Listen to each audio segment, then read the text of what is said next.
اللہ تعالیٰ نے یہاں ان کی تعریف کی، فرشتوں کی، ملائکہ کی تعریف کی کہ وہ تھکتے نہیں، اللہ کی عبادت کرتے ہیں اور کسی قسم کی سستی نہیں کرتے اور دن اور رات کرتے ہیں.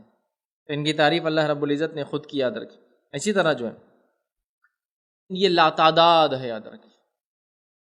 یہ اللہ کی کیسی مخلوق ہے جو لاتعداد ہے، یاد رکھیں، جس پہ ایمان لانے کا ہمیں حکم دیا گیا. آئیے حدیث کے الفاظ دیکھیے اس طرح سے. صحیح مسلم کے اندر یہ روایت ہے، نبی اکرم صلی اللہ علیہ وسلم فرماتے اور کہتے ہیں جب نبی اکرم صلی اللہ علیہ وسلم کو آسمان پر جو ہے بیت المعمور پر پہنچے. بیت المعمور آپ سب جانتے ہیں یہ 7ویں آسمان پہ، جیسا بیت اللہ دنیا کے اندر اللہ کا گھر ہے ہم جس کی طواف کرتے ہیں، اسی طرح بیت المعمور 7ویں آسمان پہ اللہ کا ایک گھر ہے جس کا طواف فرشتے کرتے ہیں.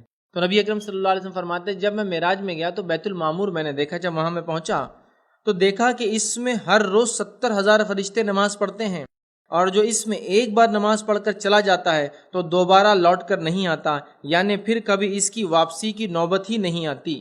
مطلب ایک بار بیت المعمور میں جو فرشتے جا کے نماز پڑھتا ہے، اس کا طواف کرتا ہے، اس کے بعد سیکنڈ چانس اس کو نہیں ملے گا قیامت تک. تو گویا فرشتے لا تعداد ہے، ان کی کوئی کاؤنٹنگ نہیں ہے، بہت زیادہ کوانٹٹی میں ہے. یاد رکھیے کہ ایک دن میں ایک مرتبہ 70,000 فرشتے بیت المعمور پہ جاتے، ایک بار نماز پڑھتے تو دوسرا چانس ان کو قیامت تک نہیں ملنے والا.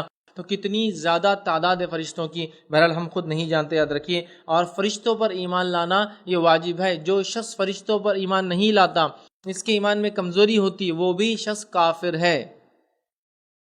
فرشتوں پر ایمان لانا لازمی اور ضروری ہے. جو ان کے ساتھ انکار کرے یا ان کی کسی صفت کا انکار کرے، یاد رکھیے تو وہ انسان یا ان کو گالی گلوچ کرے یا ان کو برا بھلا کہے یا ان کو اپنا دشمن سمجھے، تو یاد رکھیے وہ شخص بھی کافر ہے.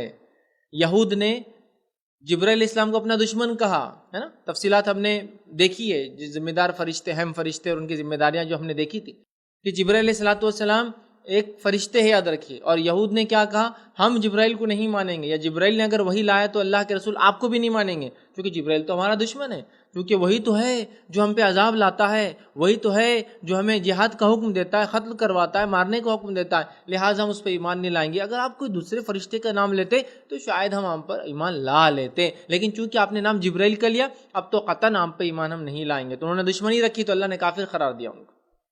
ٹھیک ہے، تو یہ ایمان کا حصہ ہے، یاد رکھیے. اس میں کبھی کوئی کوتاہی اور کمزوری ہماری طرف سے ہم آنے نہ دے کسی بھی حال میں، یاد رکھیں. جیسا کہ مشرکین مکہ نے نعوذ باللہ فرشتوں کو اللہ کی بیٹیاں قرار دے دیا. کیا قرار دیا فرشتوں کو؟ اللہ کی بیٹیاں. اللہ نے جواب دیا خود تو اپنے لیے بیٹے پسند کرتے ہوں اور اللہ کے لیے فرشتوں کو بیٹیاں کہتے ہو. مطلب کتنی تعجب اور امیزنگ چیز ہے.